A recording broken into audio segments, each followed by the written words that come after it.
ప్రభునందు ప్రియ దేవుని బిడ్డలారా, ఈ ఉదయకాల సమయంలో మీ అందరికీ కూడా ప్రభువైన యేసుక్రీస్తు నామములో ప్రత్యేకమైన వందనాలు శుభాలు తెలియజేస్తున్నాం.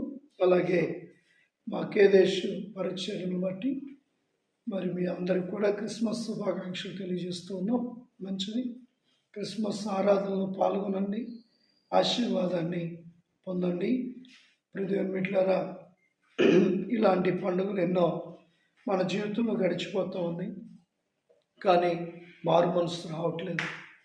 పండుగలు గడిచిపోవటం కాదు, కానీ పండుగలో కానీ నీ జీవితాన్ని మార్చుకోవాలి, పరిశుద్ధంగా బ్రతకాలి. చూడండి వాక్యం మత్తయి సువార్త 1వ అధ్యాయం 21వ వచనం.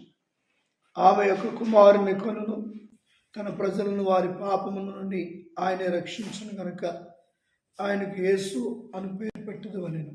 దేవుని స్తోత్రం. అర్థమవుతుందండి. ఆమె యొక్క కుమారుని కనును, ఎవరో ఆమె తల్లి అయిన మరియ.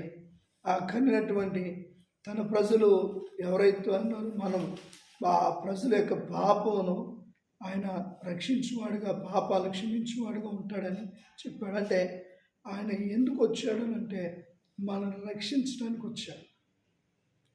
ఒక ఆయన అడిగాడు, మీ దేవుడు ఎప్పుడైనా రక్షిస్తాడంటే అన్నిటిలో కూడా రక్షిస్తాడు అని చెప్పాను. చూడండి, యాయిరు కుమార్తె చనిపోయిందంటే ఆమె రక్షించాడు, కాపాడాడు. అలాగే ఇప్పుడు బిడ్డలారా, పాడి మీద మోసుకెళ్తున్న కుమారుని బ్రతికించాడు. 12 సంవత్సరాలు రక్తస్రావంతో బాధపడుతున్న వాళ్ళకి స్వస్థత ఇచ్చాడు.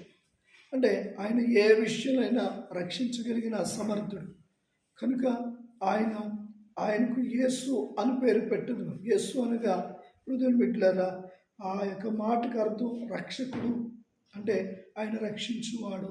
కనుక రక్షించువాని దగ్గరికి వస్తే నువ్వు రక్షించబడతావు, విడుదల పొందుతావు. కనుక విడుదల పొందాలి, నువ్వు రక్షణ పొందాలని ప్రభుపేట మనవి చేస్తూ ఈ క్రిస్మస్ పండుగగా కాదు కానీ రక్షించబడిన పండుగగా మార్చుకుంటామని కోరుతూ ప్రార్థన చేస్తున్నాం.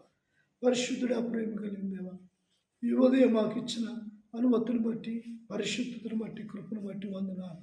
క్రిస్మస్ జరుపుకుంటున్న ఆరాధనలు అందరినీ కూడా దీవించి ఆశ్రయించి క్షేమం దయచేయండి. ఆరాధనలో వెళుతున్న వారికి ప్రయాణంలో తోడుకుంది, వాక్యం ద్వారా మాట్లాడి ఈ అనుదిన ప్రార్థన దీవెనకరంగా మార్చమని యేసు నామములో అడుగుచున్నాం తండ్రి, ఆమేన్. అందరికీ వందనాలు. చక్కగా క్రిస్మస్ జరుపుకోండి. దేవుడు మిమ్మల్ని దీవించును గాక.